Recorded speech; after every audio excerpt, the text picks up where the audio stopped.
السلام علیکم اللہ وبرکاتہ. الحمدللہ والصلاة والسلام علی رسول اللہ نبینا محمد وعلى آلہ واصحابہ ومن والاه. اما بعد فاعوذ باللہ من الشیطان الرجیم. بسم اللہ الرحمن الرحیم. باب بر الوالدین وصلۃ الارحام.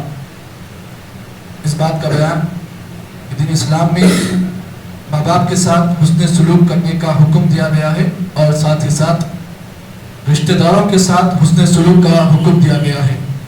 اس بات میں امام نووی رحمہ اللہ نے یہ بات بیان کی کہ ہر آدمی کو چاہیے کہ وہ اپنے ماں باپ کے ساتھ اچھا سلوک کرے.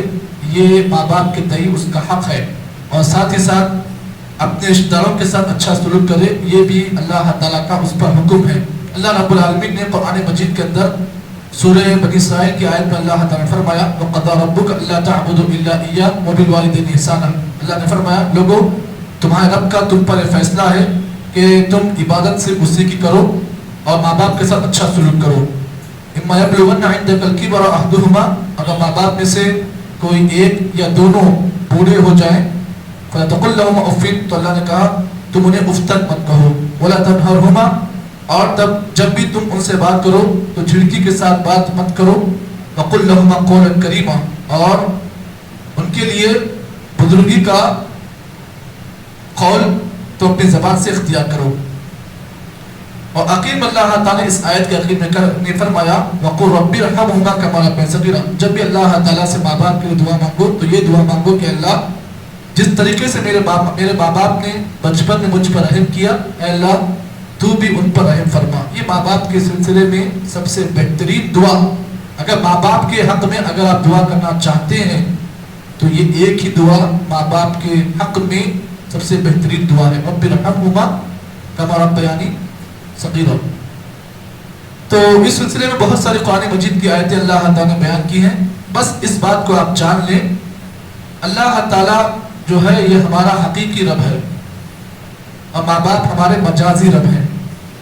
ماں باپ کے سلسلے میں یہ بات آپ جان لیں اللہ تعالیٰ ہمارا حقیقی رب ہے اور زمین پر ہمارے مجازی رب ہیں ہمارے ماں باپ.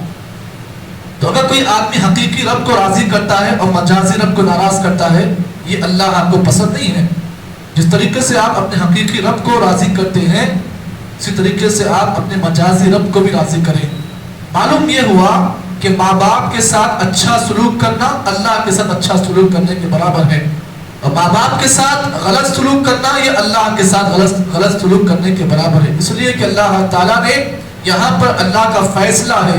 جس طریقے سے دنیا کے جتنے بھی کورٹ ہیں سپریم کورٹ کا فیصلے کو جیسے ہم اپنے لیے اور سب سے اہم سمجھتے ہیں اسی طریقے سے یہ فیصلہ جو ہے اللہ کی طرف سے نازل شدہ ہے. اللہ کا فیصلہ یہ ہے کہ عبادت صرف اسی کی جائے اور ساتھ ہی ساتھ روئے زمین پر آپ کے سب سے زیادہ حسن سلوک کے حقدار آپ کے ماں باپ ہیں، پھر اس کے بعد آپ کی بیوی ہے، آپ کے بچے ہیں. لیکن ہمارے پاس مسئلہ الٹا ہے. شادی ہونے کے بعد حسن سلوک کا زیادہ حق ہم اپنے بیوی کو دیتے ہیں لیکن ماں باپ کو نہیں دیتے ہیں. یہ غلط چیز ہے.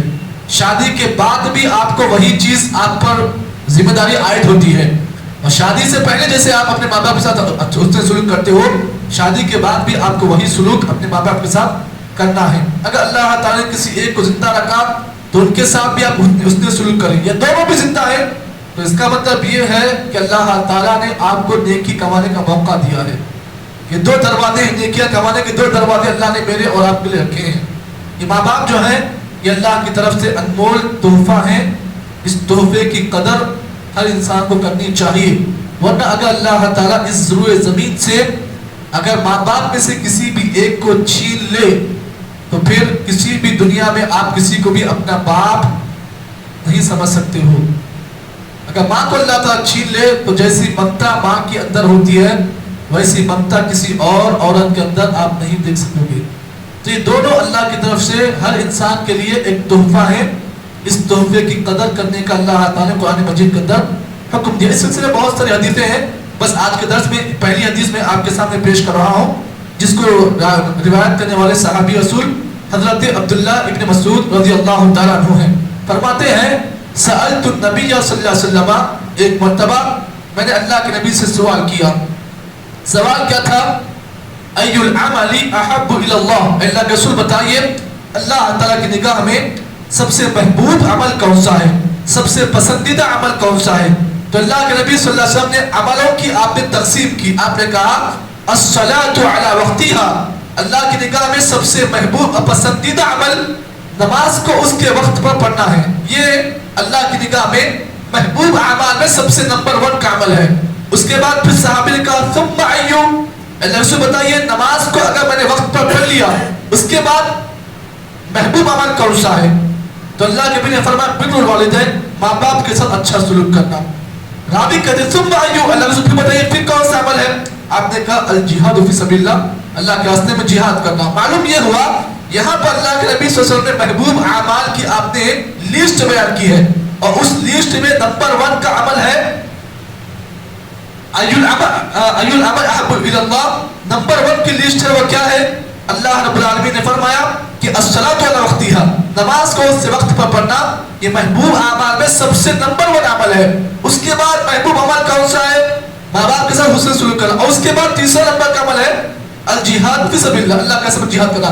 لیکن یہاں پر ہمارے پاس مسئلہ الٹا ہے، ہم لوگوں نے نمبر 1 عمل کو نمبر 2 پر قرار دیا، اور نمبر 2 کو نمبر 1 پر لا دیا، اور نمبر 3 کو نمبر 1 پہ لا دیا۔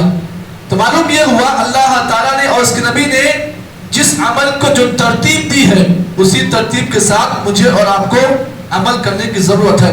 اس حدیث میں اللہ کے نبی صلی اللہ علیہ وسلم نے بہت ساری باتیں بیان کی ہیں، انشاءاللہ اس حدیث میں جو مسائل ہیں کل کے درس میں آپ کے سامنے بیان کی جائیں گے۔ اللہ تعالیٰ سے دعا ہے کہ اللہ تعالیٰ مجھے اور آپ کو جتنی باتیں پیش کی گئی ہیں صحیح معنی میں اس پر عمل توفیق عطا فرمائے۔ سبحان اللہ بحمدہ، سبحان اللہ وبحمدہ، نشہد ان لا الہ الا انت، نستغفرک ونتوب الیک۔